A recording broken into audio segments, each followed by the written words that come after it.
Assalamualaikum warahmatullahi wabarakatuh. Saya Lela Akyunin dan NPM 2021010066 dari kelas HKID Fakultas Syariah semester 6.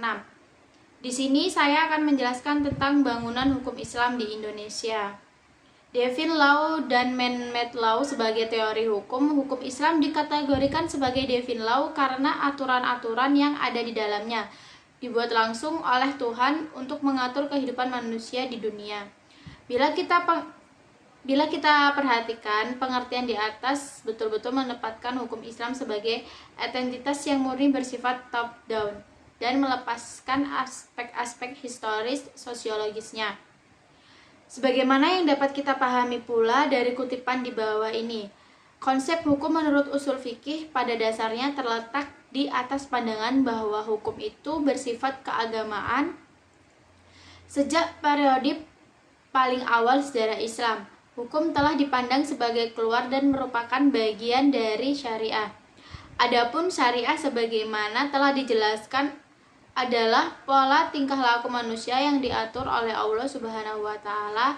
Konsep hukum seperti itu sejalan dengan pandangan bahwa hukum itu harus bersumber langsung atau tidak langsung dari wahyu Tuhan, yaitu Al-Quran, dan penjelasannya dari Nabi Muhammad SAW atau yang disebut dengan sunnah. Bila kutipan di atas dikaitkan dengan politik, maka itulah yang disebut dengan nomokrasi negara Islam. Sifat nomokrasi negara Islam menunjukkan kepercayaan terhadap supremasi hukum suci yang menjadi sumber otoritas pemerintahan. Peraturan suci seperti secara inheren memiliki karakter supranatural dan yang luar biasa atau supranatural and extraordinary karakter. Ikatan-ikatan penyatuan antara agama dan negara dan supremasi hukum suci berasal dari kehendak Tuhan secara bersama-sama menegaskan kembali kewajiban setiap hamba untuk taat kepadanya. Menurut Khaduri, warga negara Islam adalah hamba Allah dan hukum-hukumnya adalah hukum suci karena ia berasal dari Allah Subhanahu wa taala, tidak diterapkan oleh manusia. Hukum suci seperti itu adalah pasti benar dan manusia hanya bisa mematuhi karena Allah Subhanahu wa taala lebih mengetahui dari otoritas maupun terhadap kebutuhan-kebutuhan hambanya. Dalam usaha dalam menaati hukum, manusia menyadari akan tujuan-tujuan agamanya, karena hukum dalam Islam memiliki karakter sebagai sebuah kewajiban religius. Pada waktu yang sama, ia juga memberikan dukungan politik bagi agama Islam. Pada kenyataannya, hukum Islam merupakan perintah Tuhan dan karenanya bersifat mengikat sebagai sebuah cita-cita agama yang berbeda dengan hukum buatan manusia atau man-made law, dan dianggap sebagai fenomena sosial yang tunduk pada kebutuhan manusia dan nilai-nilai. Karena alasan itulah, hukum dalam pandangan pemikiran Muslim pada kenyataannya bukanlah termasuk kajian yang independen dan empiris. Sebagai implikasi dari kedua faktor tersebut, yakni sifat sucinya dan ikatan yang kuat dan tradisi-tradisi lama, hukum Islam berkembang menjadi sebuah hukum yang statis yang bisa dianggap menjadi penghalang bagi terjadinya perubahan. Selanjutnya yaitu ada perkembangan hukum Islam di Indonesia.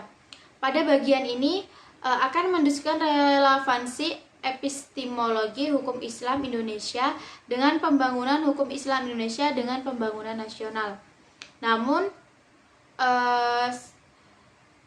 membahas persoalan tersebut terlebih dahulu, sebaiknya mengetahui apa yang dimaksud dengan hukum nasional. Mengapa kita membutuhkan hukum nasional dan bagaimana caranya kita mewujudkan hukum nasional tersebut. Yang selanjutnya itu ada pembangunan hukum di Indonesia.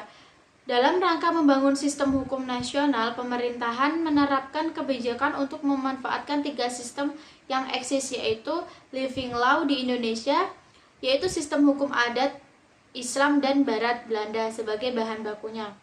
Ketiga, sistem hukum sangat berkontribusi dalam pembangunan hukum nasional. Tatanan hukum nasional Indonesia harus mengandung ciri, yang pertama yaitu berwawasan kebangsaan dan berwawasan Nusantara. Yang kedua, mampu mengakomodasi kesadaran hukum kelompok. Yang ketiga, sejauh mungkin berbentuk tertulis dan terunifikasi. Yang keempat, bersifat rasional yang mencakup rasionalitas efisiensi, rasionalitas kewajaran, dan rasional kaidah dan nilai. Yang kelima itu ada responsif terhadap perkembangan aspirasi dan ekspektasi masyarakat. Selanjutnya yaitu ada perkembangan hukum Islam Indonesia, sarana dan prasarana. Berdasarkan penjelasan di atas, tampak sekali dalam hal penetapan kebijakan hukum di Indonesia, pemerintah telah menjadikan hukum Islam sebagai bagian dari hukum sosial. Kondisi seperti ini tidak semata-mata terjadi di Indonesia, tetapi terjadi pula di negara-negara berpenduduk Muslim, baik yang memiliki konstitusi Islam maupun yang tidak memilikinya. Sebagai sebuah sistem hukum atau bagian dari sebuah sistem hukum, ia mempunyai teks tertulis dalam bidang-bidang yang dicakupkan, memiliki lembaga peradilan sesuai tingkatan-tingkatan yang diperlukan, dan mempunyai alat penegak hukum untuk menjalankannya. Itu saja yang dapat saya sampaikan. Apabila ada kesalahan saya mohon maaf. Saya akhiri. Wassalamualaikum warahmatullahi wabarakatuh.